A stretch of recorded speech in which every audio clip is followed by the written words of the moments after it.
Hey guys, today we're going to look at a hard dance, hard techno track. It's got like a reverse bass and it's called Overload, and it's my new track.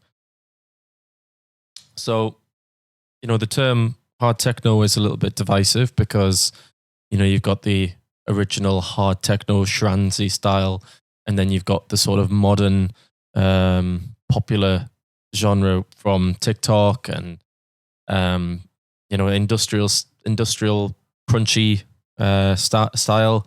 So, I tell people that I make hard techno as well as other genres, but realistically, it's a fusion of all the different things that I'm really interested in and influenced by. So let's take a look, first of all, at the kick and bass.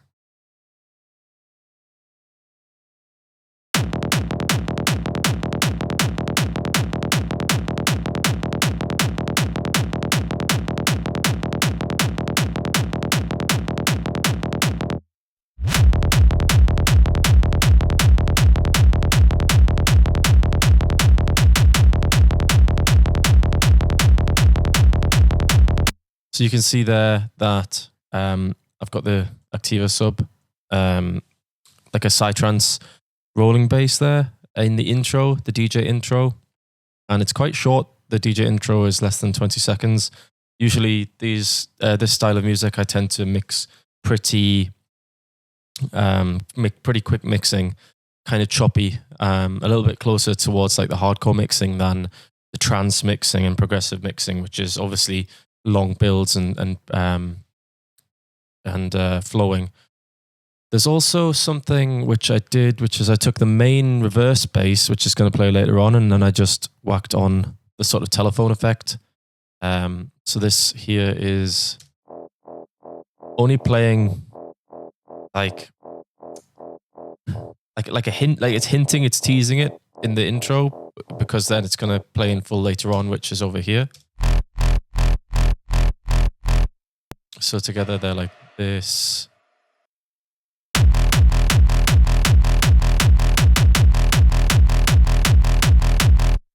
And that is achieved by taking a hard style kick and then chucking on these plugins. So I've got the LFO tool twice, and then some EQ.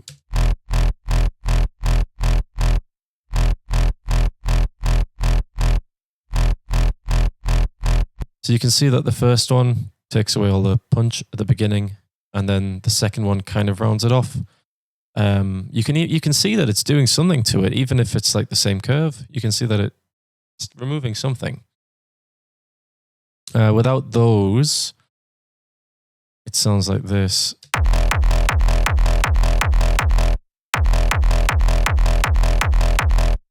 So that doesn't have the right sort of kick character that I wanted in this track. So that's why I put in the, I took off the front of the sample and then I stuck another kick in.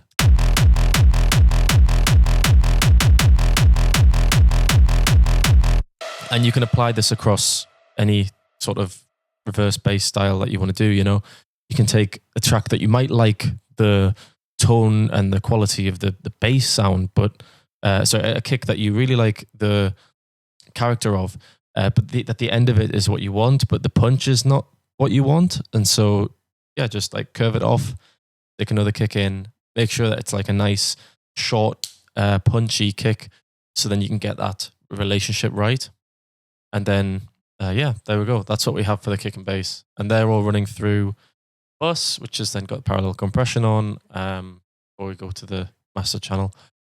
And yeah, for the whole track, it's just the same notes, just all the way through.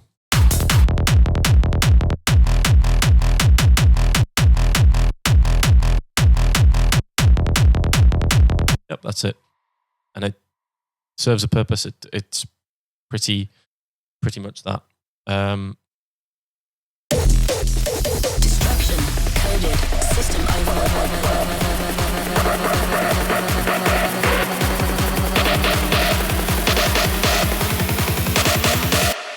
Overloaded. So what we've got as well is the noise controllers kick. It's an acoustic kick sample.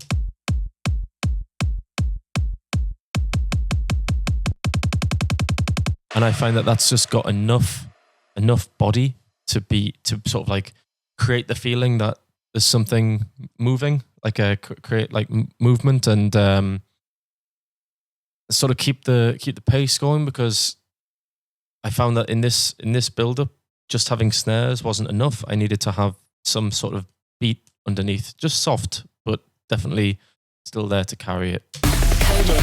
System overload. And you can hear that as well, that if I was to layer these.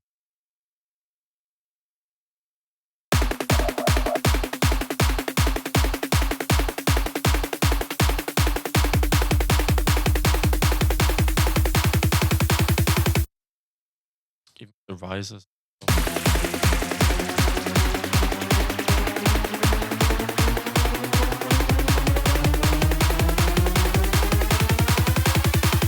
Yeah, like that kick really helps a lot.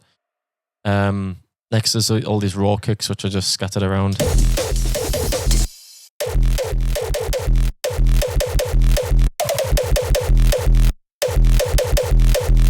think that's it, yeah. Yeah, basically I wanted to make sure that I was getting one type of fill and then putting it around, and then another type of fill and putting it around. I wanted to reuse elements to create the track. I didn't want to keep introducing new things. I wanted it to be very much like, okay, we have this set of samples and we have this set of kicks or whatever, and we want to make it like get the most out of them and not introduce so many new things all the time. And that will help maintain a common theme throughout. My little trick from the previous video about I Want to Dance was when I said, layer the dry breakbeat with a dirty sort of crunchy one on top. And I did exactly the same thing here. Got the dirty one and the clean one. And together they just fill it up. And yeah, that makes me happy. I've got that going through Saturn and analog modeling. And again, just use that fill and then also use it in the break.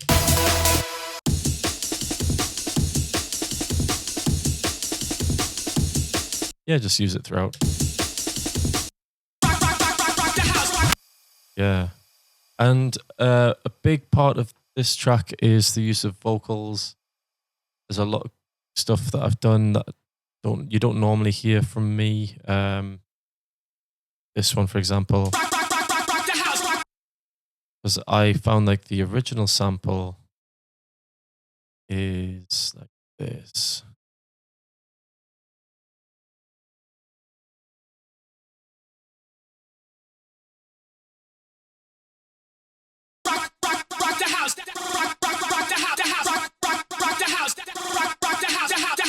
So that's a bit overkill, a bit too much. So I thought, okay, rock is obviously going to be important. Rock the house. So that's good. And then that could be helpful. So I just did this. Just that's what came to my mind. It wasn't anything else but that, really. Just yeah. Like take the part that I like and then put it in.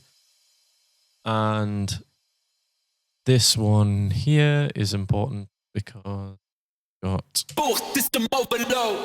I knew that was going to be like the main vocal of the track. The one the one that's going to be used before the drop and scattered around. And then I took it to put in here just for a bit of fun.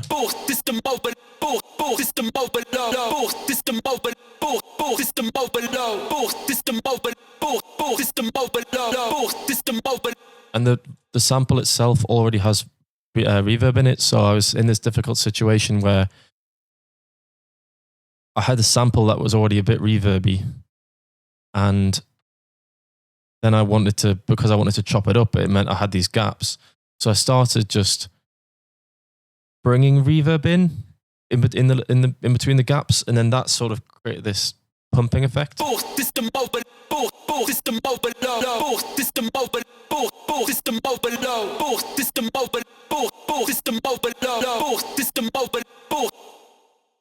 Yeah, just do that, and again repeated it here in the second half, just to bring back the idea again. Bring it in, take it away, bring it back. And this one here is something that I experimented with. Destruction coded system over. And then I took that sample, and then I took that one bit and then added arpeggiator with the free mode on, not synced, and then played with the rate. So created this effect. Destruction coded system over.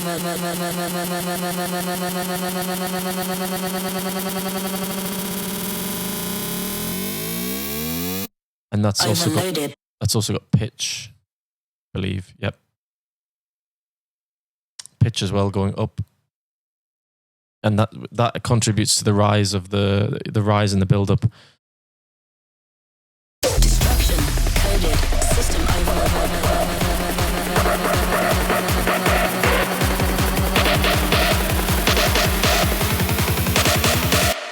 overloaded. System overload. Yep. And that's it for the vocal. Oh yeah, in this one here, I've got it.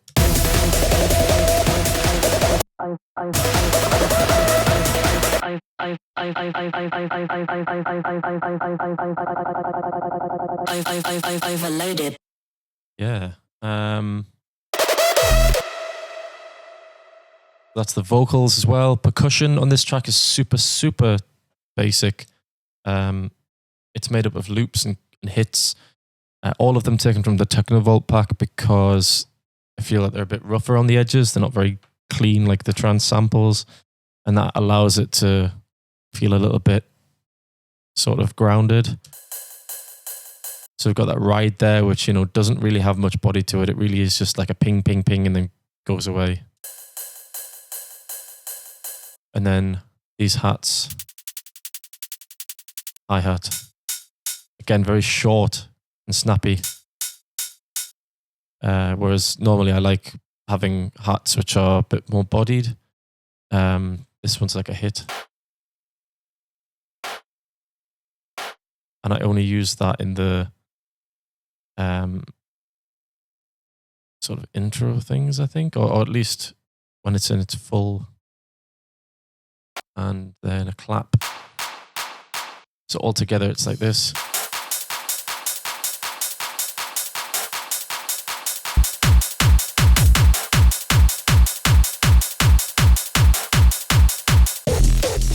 Destruction coded system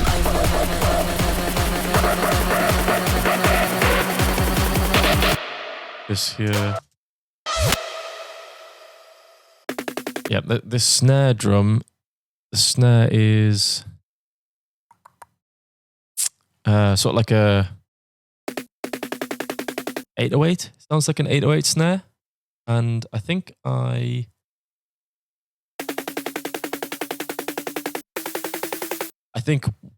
I'm trying to remember right, I couldn't get the pitch to go up because the sample is so short.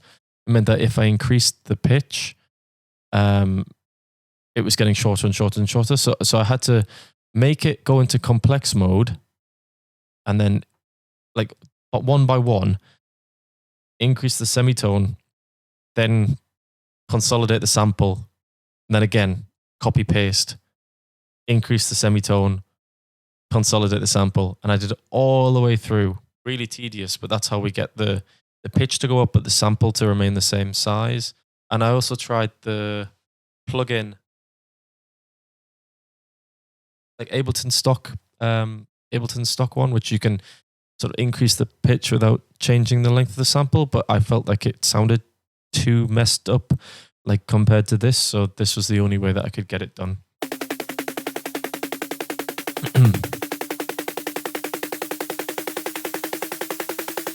So again, use that in the first build and in the second build.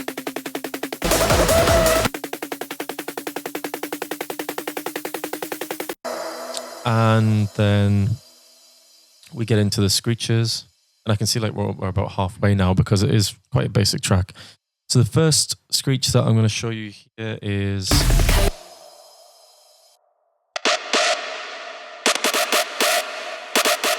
and it's a sample taken from a longer loop. If we can try and play it. Okay, this is the sample here.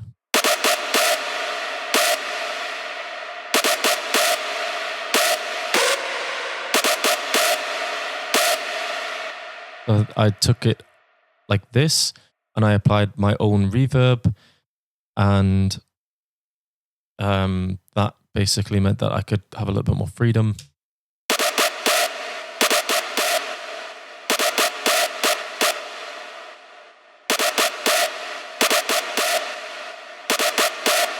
And then you have another screech which comes in, which is again another sample. And the idea is that we create call and response.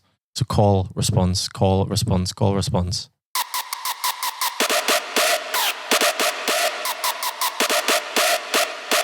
And again, more call and response. Another screech down here.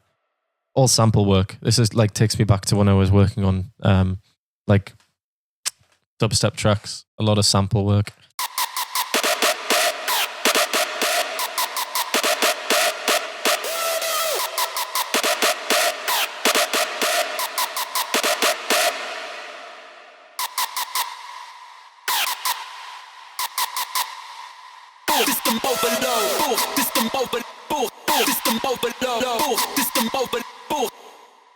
As well as that, I wanted the screeches to also kind of align with the vocal, so you didn't have too much disconnect. So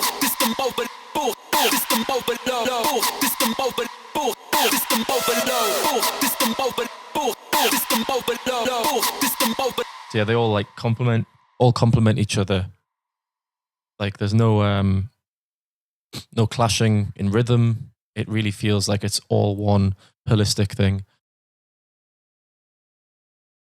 And then later we have this.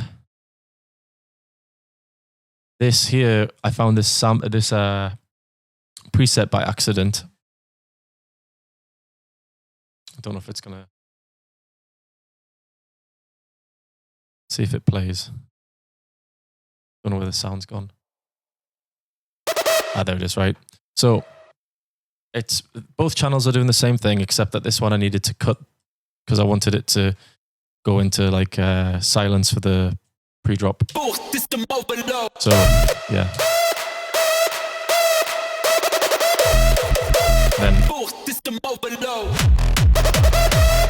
so they're both the same thing, so we can ignore this one. So yeah, I found this by accident. It's, to be honest, it's probably supposed to be a bit more like Rufus the Soul sounding. Like you could play it in a break.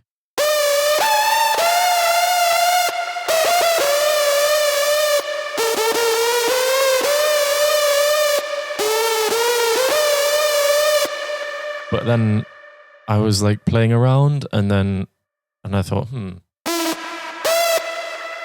okay, and then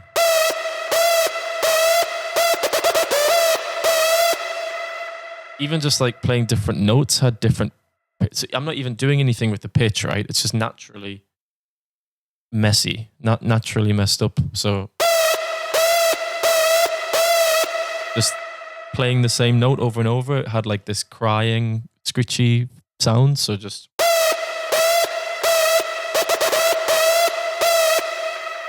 Wow, it was like easy. It's almost like it's doing all the work for me to make it sound like that.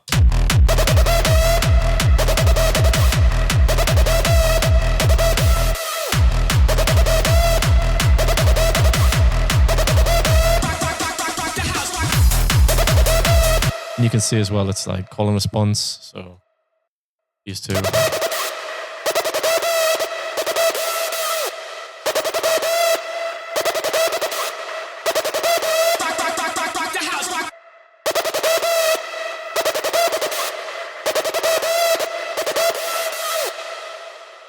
And so instead of like, I like this idea, and I wanted to repeat it again with the other sounds, but then I thought, well, why don't I just copy that, paste it onto another channel, and then find another Screech and play exactly the same thing.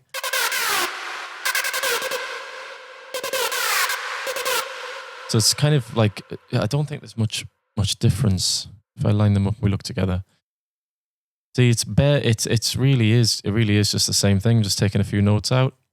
And because it's so different, like, that's like a wailing sound. And then this one's a bit more attacky. You don't really feel like it's the same. And I think it's what keeps it interesting. And we've got some call and response as well between Screech number 2 and number 5.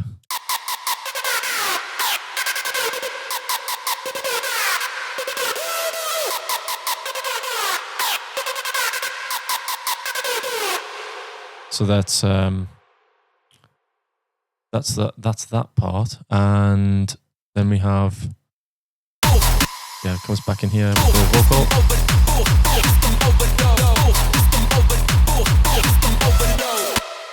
and that's it for the screeches. Now, a big part of what makes this track have the energy is the use of the risers and the sub boom here.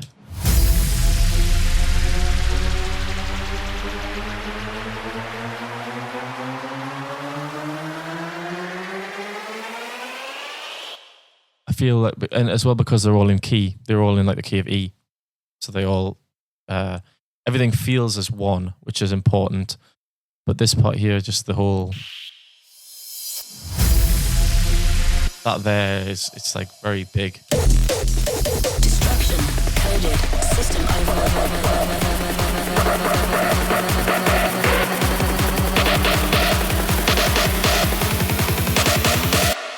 overloaded. Yeah, so that's quite good. I've also got the same impact here. Overloaded.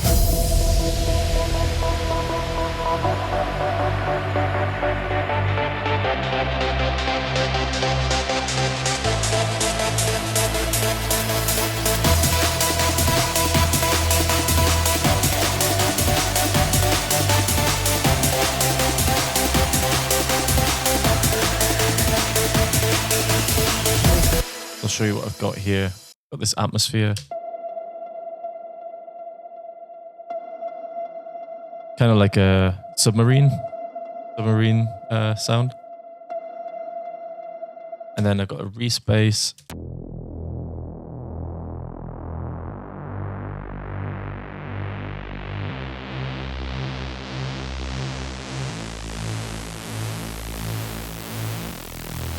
And then underneath that, to give it the body, is my usual sub pad.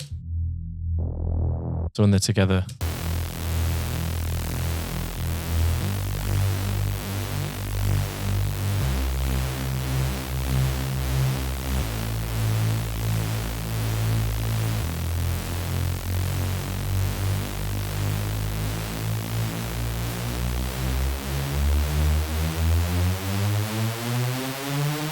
Yeah.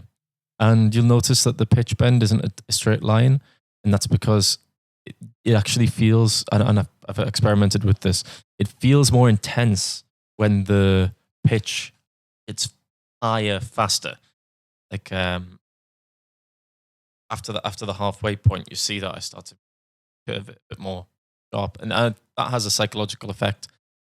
And I think it definitely creates a sense of urgency and really builds it up. And then underneath that, we've just got these pads. This was a very quick melody that I made, just playing it on the keyboard.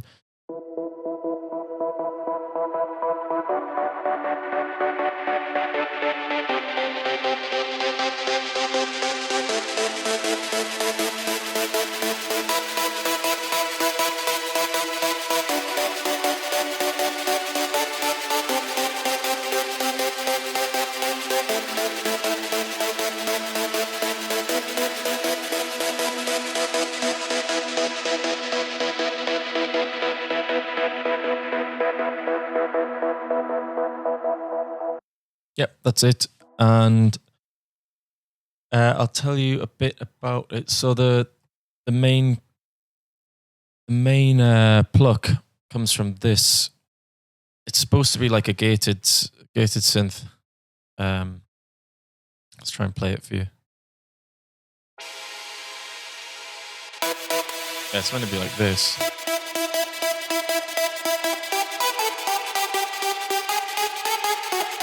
So you can see that it's already got the rhythm in there. So my logic was that, okay, I want it to have a breakdown, but I don't want it to be too emotional because it's not going to sit well with the rest of the track. So I'm going to try and avoid using thirds. I want to stick to 1 and 5, and that means that you can still do a melody, but it sort of feels, it's like safe. It's not going to be too emotional. Take, for example, like D and A. It's not very emotional, but if you do D and F, it's a lot more emotional, right? It's triggering. Like thirds are what makes a chord minor, and it's a lot of trance music is reliant on using thirds. But for this case, I wanted it to feel like energetic, still have a melody, so we stuck with 1 and 5. So in this case, it's E and B, and yeah. When you play in fifths, it's a little bit easier to write melodies as well, because it's basically just very open-ended. So this is the progression that I got.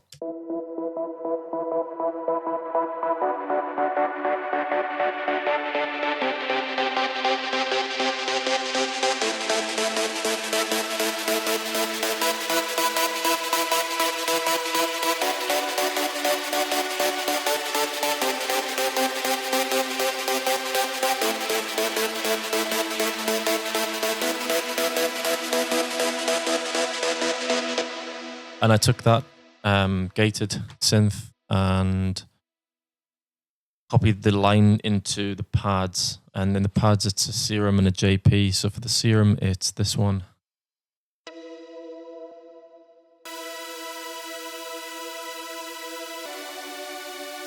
And then for the Jupiter is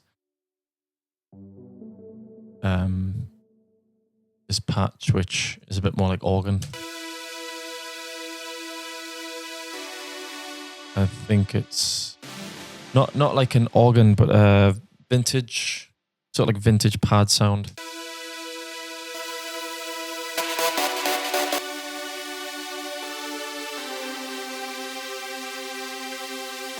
And they sit together nicely, just like underneath everything else that's going on. And then I've got it running through the OTT and EQ and a bit more reverb. I think actually I turned the reverb off on the... No, reverb's still left on. But there's a bit of reverb there for the build-up. I think it's automated. Yes, it is. So we've got the dry goes down. Wet goes up, it should. No, not here. Where is it? No, it's not there either. It must just be adding it for background.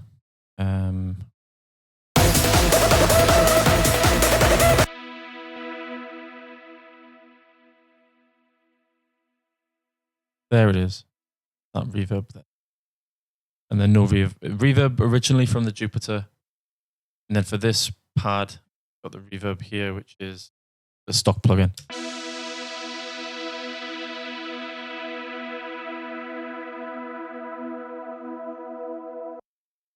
Again, muting them because I want to really get that building up to the vocal in here. It's basically an extension of the first build up here, but put it like even more longer and tense.